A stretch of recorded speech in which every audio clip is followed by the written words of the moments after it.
Hey everyone, and welcome to the Deep Dive. You know how much we all love a good video testimonial, right?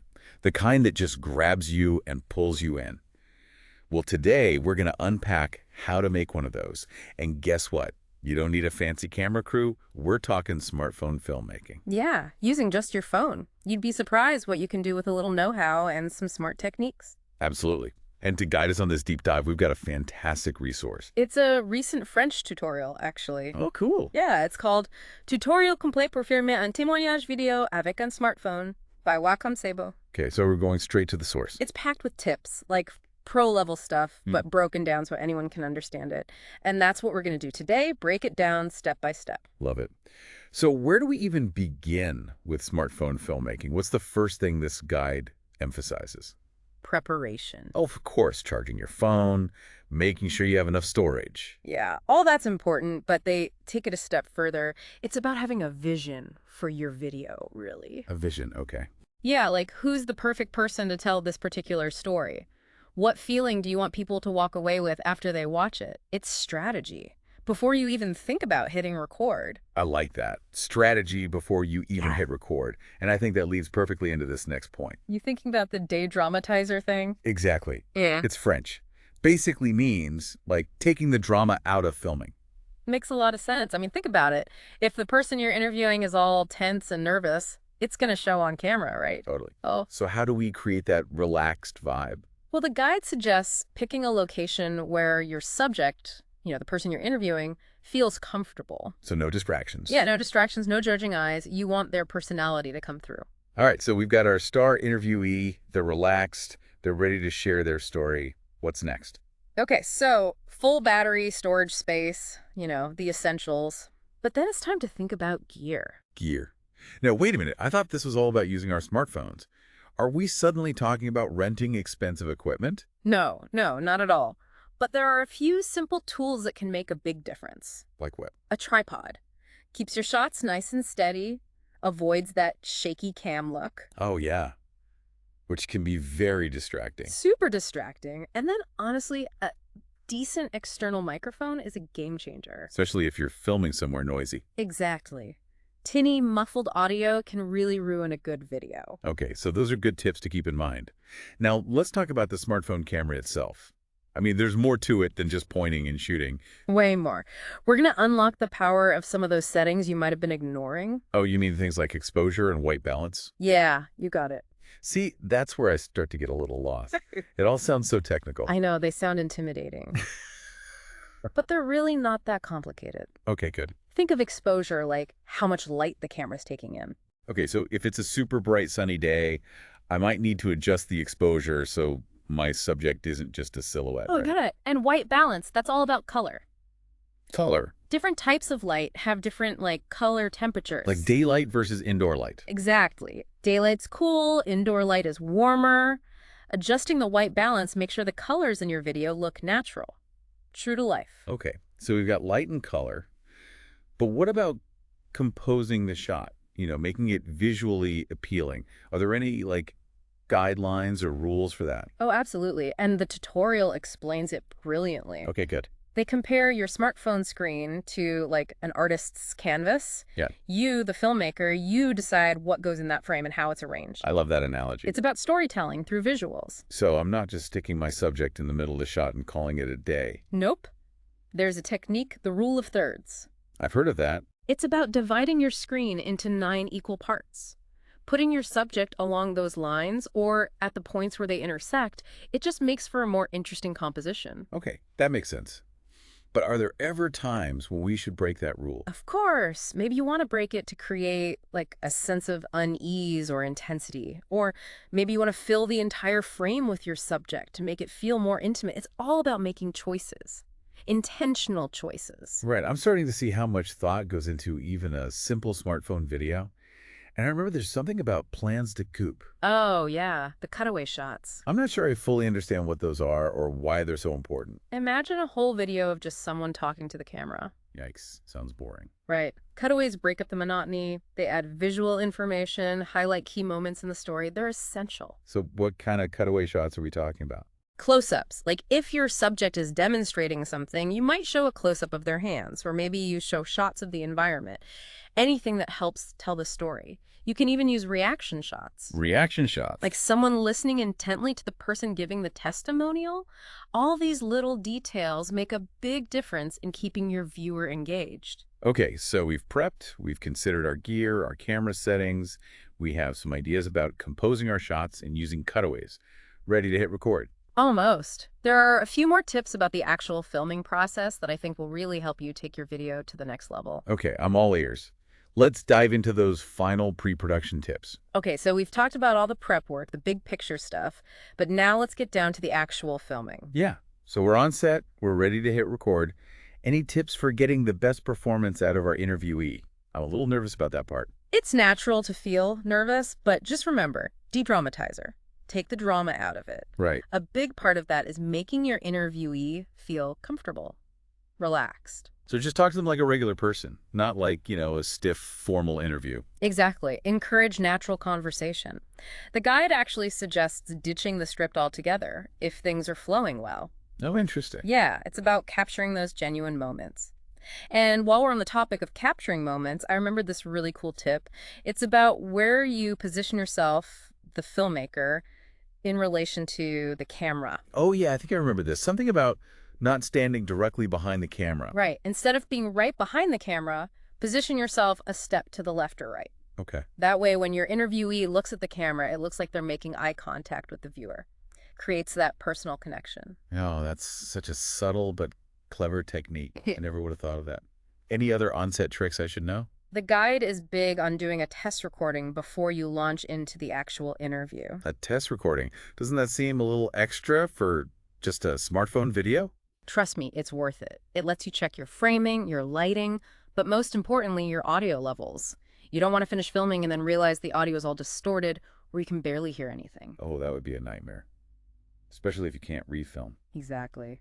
Speaking of audio, it's worth repeating, try to find the quietest location possible. Background noise can be so distracting for viewers. But if you are stuck in a noisy environment, a lot of editing software has tools to help reduce that background noise. Okay, that's good to know. I've definitely had my fair share of videos ruined by, a sudden siren or a dog barking in the background. It happens. So, okay, we've filmed our testimonial, and now it's time for editing. Right. This is the part that always intimidates me. I get it. Editing can seem daunting, but it's also where the magic happens. You take all that raw footage and you shape it into a compelling story. This guide recommends using a video editing app. Even a basic one will do. There are tons of free options available. Okay, cool. And so what are we actually doing in the editing process? First, you'll trim any unnecessary footage. Like awkward pauses, fumbles. Then you can add titles, transitions, maybe some simple graphics if you want to get fancy. Yeah, titles and graphics can really make a video look more professional. Yeah. And engaging. For sure. And don't forget about the audio. Right. You can adjust the levels to make sure your interviewee's voice is clear and balanced. And if there's any distracting background noise, you can use those noise reduction tools we talked about. Okay, so we've filmed our testimonial, we've edited it, added all the finishing touches. Now what? How do we get it out into the world? That's where strategic sharing comes in. You've put all this work into creating this awesome video. You want people to actually see it, right? The guide spends a good chunk of time talking about choosing the right platform for your video. Yeah, because there's YouTube, Vimeo, Instagram, Facebook. How do we choose? It really depends on your audience and your goals. YouTube has massive reach, which is great for spreading awareness. Vimeo is known for higher quality playback, and it attracts a more, artistic community. Oh, so if I'm going for quality and I want to reach a more creative audience, Vimeo might be a better choice. What about Instagram and Facebook? Instagram and Facebook are perfect for sparking conversation and engagement. Okay. Think short, attention-grabbing clips using things like Instagram Reels. Got it. So we choose our platform, we upload the video. Anything else? Don't forget about your title and description. Make them catchy. Oh, right. So people actually want to click and watch. Yeah, think of it like a mini advertisement for your video. Like a headline that grabs your attention. Exactly. And then there's hashtags. They'll help people find your video when they're searching for specific topics. So once it's all uploaded and shared, we're done, right? We can kick back and relax. Not so fast. The guide stresses that engagement is key. Engagement. Okay. Yeah, respond to comments, answer questions, make your audience feel heard. Right. It's about building that connection. Exactly. People are way more likely to share and interact with your content if they feel like they're part of a conversation. Now, before we move on to the last part of the guide, there's one more crucial element of sharing that we need to touch on. It's all about accessibility, making sure your video can reach as many people as possible. Any guesses? Hmm. Is it something to do with, like, choosing the right music or making sure the video is the right length? Those are important considerations, but I'm talking about something even more fundamental, subtitles. Subtitles. Okay. I know it might seem like a small detail, but adding subtitles to your video can make a huge difference. Ready to dive into that?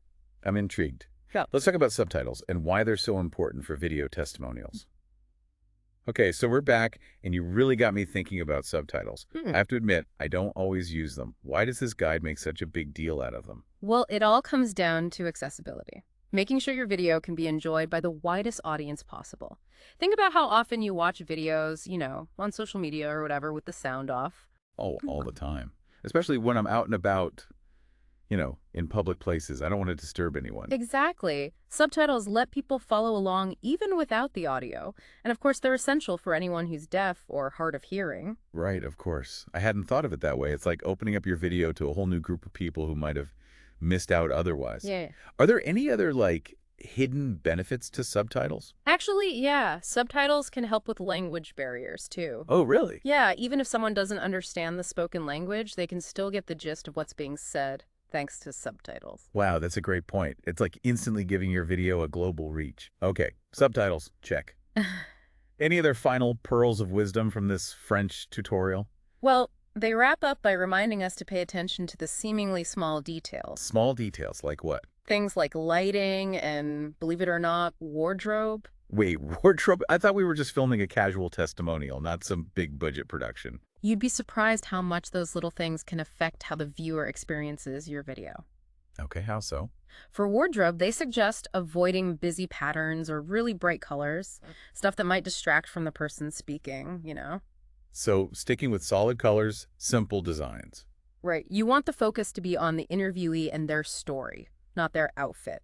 And then there's lighting. Natural light is always the best. But what if I have to film indoors? If you can, try to position your interviewee near a window. To get that natural light. Exactly. Avoid harsh overhead lighting. It casts unflattering shadows, makes everyone look tired. Yeah, you see that in a lot of amateur videos. Bad lighting can really ruin a shot. Speaking of amateur mistakes, Yeah. let's circle back to audio one last time. We talked about external mics, finding a quiet location. Right.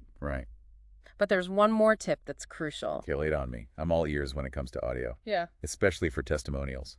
You really want to hear the emotion in the person's voice? Absolutely.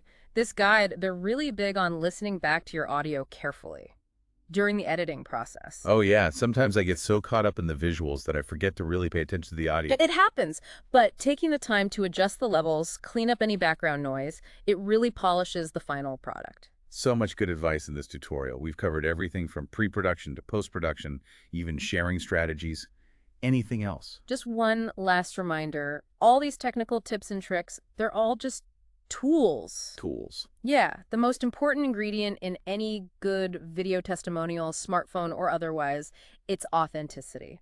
I love that. It's not about fancy equipment or being a tech wizard. It's about capturing the heart of the story. If your interviewee is genuine, if they're passionate about what they're saying, that's what's going to resonate with people. That's what makes a video truly captivating. Well said. This French tutorial has been such a great guide, breaking down smartphone filmmaking into easy steps, giving us practical tips that anyone can use. It's amazing what we can do with just our phones. It's like we all have the power to be filmmakers now. So to all our listeners out there, what stories are you ready to share? Grab your phone, put these tips into action, and get creative. And most importantly, have fun with it. Experiment, try new things, don't be afraid to make mistakes. That's all part of the process. That's a wrap on this deep dive into the world of smartphone filmmaking. We hope you feel inspired and empowered to go out and make some amazing videos. And until next time, happy filming.